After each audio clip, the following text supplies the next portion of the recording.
दोस्तों, राजस्थान की राजनीति में एक कहावत बड़ी मशहूर है, जैसलमेर की रेत और बाड़मेर की सियासत कब करवट बदल ले किसी को कुछ नहीं पता। आगामी पंचायती राज चुनाव को लेकर सत्ताधारी बीजेपी ने अंधेरे में एक ऐसा तीर चलाया है जिसकी गूंज पूरे मारवाड़ में सुनाई दे रही।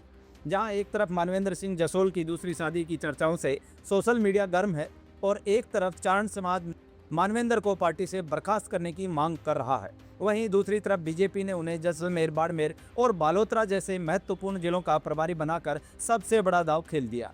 आखिर क्यों बर्खास्तगी की मांग के बीच मानवेंद्र को मिला इतना बड़ा प्रमोशन? क्या जसोल परिवार की अल्पसंख्यक वोटों पर दशकों पुरानी पकड़ आज भी ब्रह्मास्त्र की तरह काम करेगी, या फिर बीजेपी के अपने ही नेता स्वरूप सिंह खारा जैसे आक्रामक चेहरे इस साख को धूल में मिला देंगे? आज के इस विशेष बुलेटिन में हम पश्चिमी राजस्थान की इस सबसे बड़ी चुनावी जंग का पोस्टमार्टम करेंगे। वीडियो के आखिर तक बने रहिएगा। बर्खास्तगी की मांग या प्रभारी का पद, बीजेपी की पहेली। मामला बड़ा पेचीदा है। मारवाड़ के राजनीतिक गलियारों में ये चर्चा आम है कि मानवेंद्र सिंह जसोल इन दिनों चारण समाज की लड़की नीरजा चारण से दूसरी शादी रचाने को लेकर विवादों में है। चारण समाज उनसे इतना खपा है कि उन्होंने बीजेपी आलाकमान से उन्हें पार्टी से बाहर का रास्ता दिखाने की मांग तक कर दी है।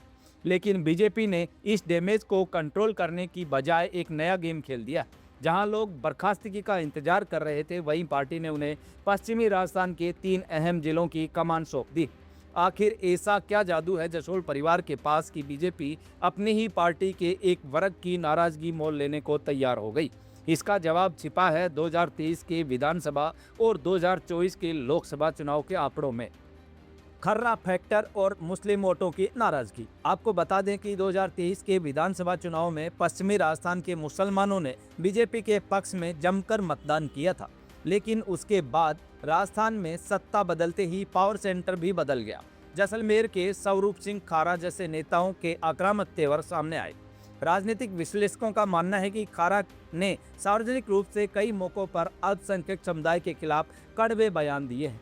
इस बिगड़ते सांप्रदायिक सौहार्द के बीच मुस्लिम वोटर्स ने एक बार फिर से बीजेपी से किनारा कर लिया।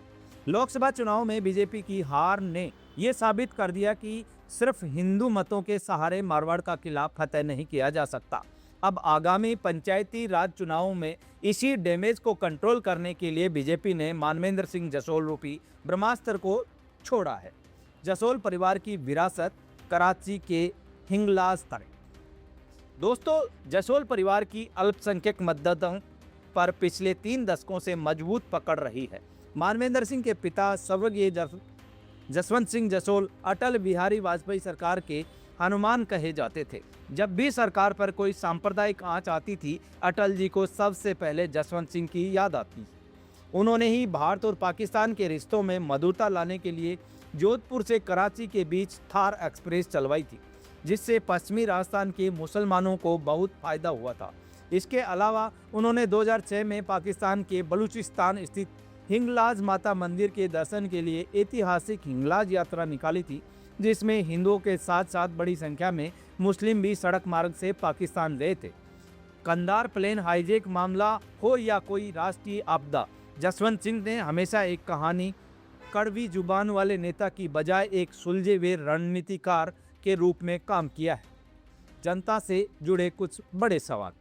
लेकिन आज के परिप्रेक्ष्य में कर्नल मानवेंद्र सिंह की ये सबसे कड़ी परीक्षा मानी जा रही है कि एक तरफ उन पर निजी रूप से कई आरोप लग रहे हैं, तो दूसरी तरफ उनकी अपनी ही पार्टी के नेता मुसलमानों के खिलाफ बोलने का मौका नहीं छोड़ रहे।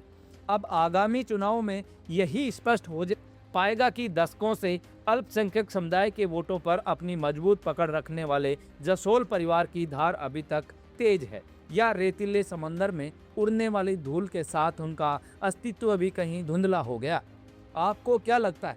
क्या मानवेंद्र जसोल बीजेपी को मुस्लिम वोट दिला पाएंगे, या स्वरूप सिंह खारा के बयान बीजेपी की लुटिया डुबो देंगे? अपनी राय कमेंट बॉक्स में जरूर लिखें। राजस्थान की सियासत की हर नस टटोलने के लिए रॉयल पत्रिका को सब्सक्राइब करें। मिलते हैं अगले वीडियो में, तब तक के लिए नमस्कार।